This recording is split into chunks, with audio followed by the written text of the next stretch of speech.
most people don't train their core for maximum benefit. They train it more for the mirror. So I'm going to teach you how to build a core you can actually use in real life. So I'm launching a 30-day core control challenge. And what we're going to do during these 30 days is I'm going to teach you how to better breathe, brace, and activate your core. We're going to use things like working on the transverse abdominals, a bunch of other different things to teach you to use it better in real life. All right? So how this is going to work is I'm going to break this into 7 days intervals, and we're going to do each exercise for 7 days over the 28 days, 38 days, whatever you want to do if you want to add 2 days there. And we're going to go ahead and get this going right now. So it's as simple as week 1, we're going to find your transverse abdominal muscles. Now, a lot of times when people train their abs, they think of things like the rectus abdominals here, so you're going to be doing crunches, stuff like that. But what you really want with your core is be able to breathe and brace. Your core is there to provide postural stability. And when you're also breathing better and using your diaphragm, it's also going to provide better back support and everything like that. So we're going to work on breathing, bracing, a whole bunch of good core control. So week 1 here is going to be like what I call awareness. And we're going to start working on our transverse abdominals. So how this week is going to work is there won't be much bracing here. We're going to do 7 days. Every day is going to be 2 minutes of work. And what we're going to do is we're going to start working on our transverse abdominal and finding it. So we're going to build awareness around that. And I always look at my notes here to make sure I stay on track because I can run off. So how this is going to work is for the first 7 days, I want you to, we're going to work just transverse abdominal, start figuring this out. So I want you to inhale, and then you're going to exhale completely. So I'm going to inhale, and this is hard to do with talking. So it's inhale, exhale completely, pull in. Then I'm not going to do the whole pull, but you would pull there for 5 to 10 seconds, and you repeat that for 2 minutes. Now, be careful when you first start doing it if you've never done this exercise before. And it is a breath hold. You're going to hold your breath only on this one for the first 7 days just to get used to this activation. Be careful how hard you pull in the first few exercises and just try to increase over time because you can kind of surprise you sometimes. So once again, this first 7 days, you can set a timer for 2 minutes, and we're going to work those transverse abdominals. So you're going to inhale. I like to do almost all breathing through the nose, but if you want to exhale out the mouth, it's fine. Exhale. Pull in.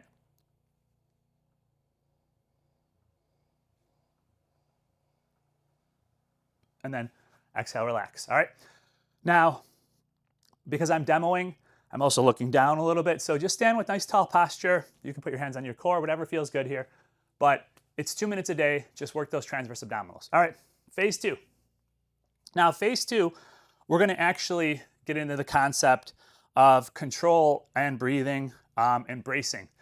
Now, with this one here, what you want to do on this one, it's not maximum. We are going to be breathing. And so what you're going to do here is you're going to, when we exhale, you're going to think of, so a nice way to think of this is if you brace your core naturally, so this is my natural core braced here, right? Now, what we want to do in this one here is if I just keep my hands here, just kind of get an idea where that brace is. I would do the same thing. I would inhale, exhale, but now I'd pull in just a little bit. So see how my hands went in just a little bit more than it was? And that's when you're going to brace. So if I brace here, here's normal. Then I go inhale. I'm still braced. Now I'm going to exhale, but I'll probably relax a little bit here so I can get this to engage. Now I pull in, and now I brace here. So now I'm braced here, just as much tension as I had before, but my hands are further in. So I created a slight pull in, like I'm trying to, let's say you have tight jeans, you've got to pull in just a little bit, say 10 to 20% effort there just to kind of pull in and hold it there. And then you lock it down by breathing your core. Now, once you hit there, our goal is to keep that tension. So it's light tension hold, 10 to 20% effort. So you zip up the core, brace your core, and now we breathe here. So now you would just try to think of breathing 360. Now, but your belly shouldn't bulge. So if you have the transverse abdominals, the TVA is turned on here. So you're pulled in, you're braced. Now when you breathe here, it should slightly expand, but not like, because then you'd be letting it go, right? And really expanding that diaphragm. So you're breathing into the full 360 here. So almost like you just pay attention to the breathing and bracing here. You're pulled in, so you have that lightly suck in, hold, and we breathe there and brace for 2 minutes. And that's week 2. So now we're teaching ourselves to pull in a little bit, keep that brace, and we're breathing and bracing and getting ready for more real life stuff. Now week 3 here is where we start adding in movement now.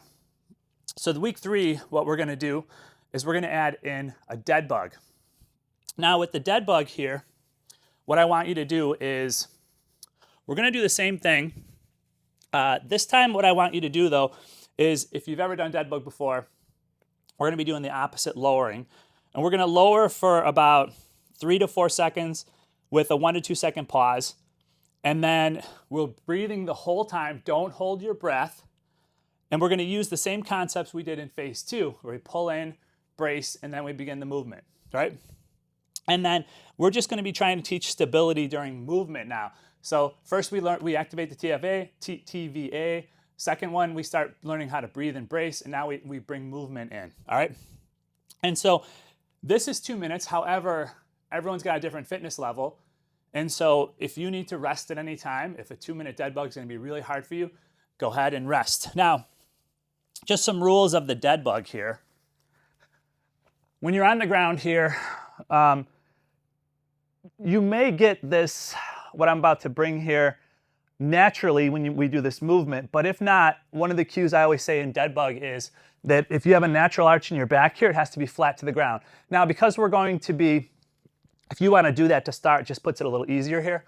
But because of the way we're going to be breathing, it may naturally do that in the lockdown, but it might be a little easier just to do this. Now, the position is going to be legs at 90 degrees, arms at 90 degrees here. And now, if this is my normal brace, remember teaching it before, brace, normal brace, right? So then I don't want the normal, so I'm gonna inhale, I'm gonna exhale, I'm gonna let it go, I'm gonna pull it in, so now I went in a little bit, and now I brace here, and now I would breathe here. Now we add movement though, so you can slowly lower down, opposite arm and leg. You're still braced and pulled in. You can pause for a second at the end here, and then you come back up. And you're gonna repeat that, but at any time, let's say you do 1 rep each side, that's 6 seconds each, you need to rest. But what I would like you to do though, if it is too hard and you're not able to continue the whole time, feel free to rest. But the goal, remember, is to teach this to get strong bracing. So even if you had to come in here, re-brace. So here's regular bracing abs, inhale, exhale, pull in, zip the pants up a little bit, lock down, and then just kind of teach yourself to even hold here is fine, because this, without even moving, but make sure you're breathing into this pulled in and braced abs, all right? So that's the second one. Add the movement if you want more difficulty. And that's week 3. Now, these shouldn't be, we're doing them every day, right? So because of that, this shouldn't be like a killer burn every day. We're just trying to get this activation, this ability to breathe and brace and stabilize, but I'm just challenging you in different phases. Now the last phase here, phase 4. Now you can stay at the dead bug for the whole 30 days if you want. Dead bug's an awesome exercise, breathing, bracing, really good. But you can take it up a notch here. Now there's 2 levels here. You can do the plank, which is a similar concept. And if you can hold a 2-minute plank, you can. If you want to do a knee plank, you can. One thing with the planks though is, now similarly here, because we're trying to breathe and brace properly, you may get this right. But a lot of times what happens when people do planks is they go into this anterior pelvic tilt. So right here, let's say this is, if I squeeze my butt, this is just a normal plank, not brace tension here. Now, if I were to like posterior pelvic tuck, I would try to round my back up. But what happens with a lot of people is they go into this anterior pelvic tilt. So this would be like low back up in the air, this is neutral, and then this would be like anterior, where my hips are tipped forward and a lot of pressure goes on the spine. So you don't want to do that in a plank. You don't want to go into that anterior pelvic tilt where your hips tip forward like this, and it puts more pressure on your spine. So when we do this breathing and bracing, you probably won't be in that position because we're doing the same thing we've been doing. So you can, however you want to do this, you can start and get into the position. So you can come here and just, before you even get in the position, you can breathe in, exhale out, pull in, lock, and then come into the plank if you want. Or you can, whatever feels comfortable for you, but we're just trying to challenge that position. And the goal, once again, is that you're pulled in, zip the pants up a little bit, pull in, lock in that core, brace, and then breathe and brace. Now the last move, and with the plank, you can do a 20-second hold, rest 10 seconds, and then just repeat 4 times. So you're just teaching yourself to breathe, brace, 20 seconds, rest 10 seconds. Next thing you know, you got 2 minutes. Now, the other one that's kind of interesting, which will bring in another thing I think is really important when it comes to like training for life and everything like that, is balance. So what you can do here is same thing. You're going to do the usual. You're going to inhale, exhale out completely, pull in, brace. And now you can add movement by pulling up, hold in for 5 seconds. You can do whatever you want with your arms. Braced, come down, switch arms, still braced, breathing and bracing, pulled in, and then we switch the other leg, and you get it from there. And you're just working here, all right? So you can just do an opposite leg hold. So then you're getting bonus balance training in, which is super important. Do it barefoot for more foot strength. When you have arched shoes and stuff like that, makes it harder. You want to strengthen your feet. So, and you do that for 2 minutes. And those are the 4 phases. And the goal here, once again, is to have a core that's better ready to activate for life. And so you're used to just, if you ever have to like breathe and brace, you can do it and you can turn it on. And that's just going to give you a better core position for life. So I hope this helps. Try out the challenge, reach out with any questions, and we'll talk soon.